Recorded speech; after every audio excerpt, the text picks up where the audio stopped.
അങ്ങ് യൂറോപ്പിലെ ഒരു ട്രെയിൻ യാത്രയുടെ വിശേഷമാട്ടോ. സ്വീഡനിൽ ഞാൻ യാത്ര ചെയ്തുകൊണ്ടിരുന്ന ഒരു അതിവേഗ ദീർഘദൂര ബുള്ളറ്റ് ട്രെയിൻ ഇവിടെ കൊണ്ട് നിർത്തിയിട്ട് ഏകദേശം 2 മണിക്കൂറായി. എന്താ സംഭവം എന്നൊരു ഐഡിയ ഇല്ല. സ്റ്റോക്ക്ഹോമിലേക്കുള്ള ട്രെയിനാണ്. ഒരു കുന്തം മനസ്സിലാവുന്നില്ല. എല്ലായിടത്തും ഐസൊക്കെ വീണ് ഭയങ്കര തണുപ്പൊക്കെയാണ്.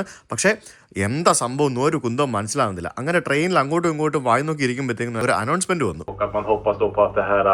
ഇനി ട്രെയിൻ മുന്നോട്ട് പോവില്ല, റെയിൽവേ പാളത്തിൽ എന്തൊക്കെയോ പ്രശ്നങ്ങളുണ്ട്, കമ്പിയൊക്കെ പൊട്ടിയെന്നോ എന്താ പറഞ്ഞെന്നോ ഒരു കുന്തം മനസ്സിലായില്ല. എല്ലാം ഇവരുടെ ഭാഷയിലാണ്.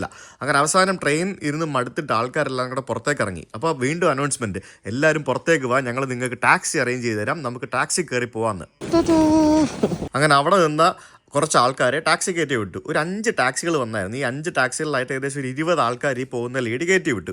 പിന്നെ ഞങ്ങളൊരു 1/4 മണിക്കൂർ അവിടെ നിന്നു. 1 മണിക്കൂറായി. 1 മണിക്കൂറോളം കൊടും തണുപ്പത്ത് അവിടെ നിന്നിട്ടും ഒരു ടാക്സിയോ ഒരു ബസ്സോ ഒന്നും വന്നില്ല. അങ്ങനെ എല്ലാവരും കൂടെ സഹി കെട്ട് അവസാനം അവിടെ നിന്ന് വെറുത്ത് ഒന്നും മിണ്ടാതെ തിരിച്ച് ട്രെയിനിലേക്ക് വന്നു. എന്താ ചെയ്യുക? അവിടെ ഞാനിപ്പോൾ പഠിച്ചൊരു കാര്യം, ഒച്ചടക്കത്തോടെ ഒരു പ്രശ്നമില്ലാതെ ആളുകൾ ആ ഒരു പ്രതിസന്ധിയെ മറികടന്നു എന്നുള്ളതാണ്. അങ്ങനെ 5 മണിക്കൂറിന് ശേഷം ട്രെയിൻ പുറപ്പെട്ടു. എന്താ അല്ലേ?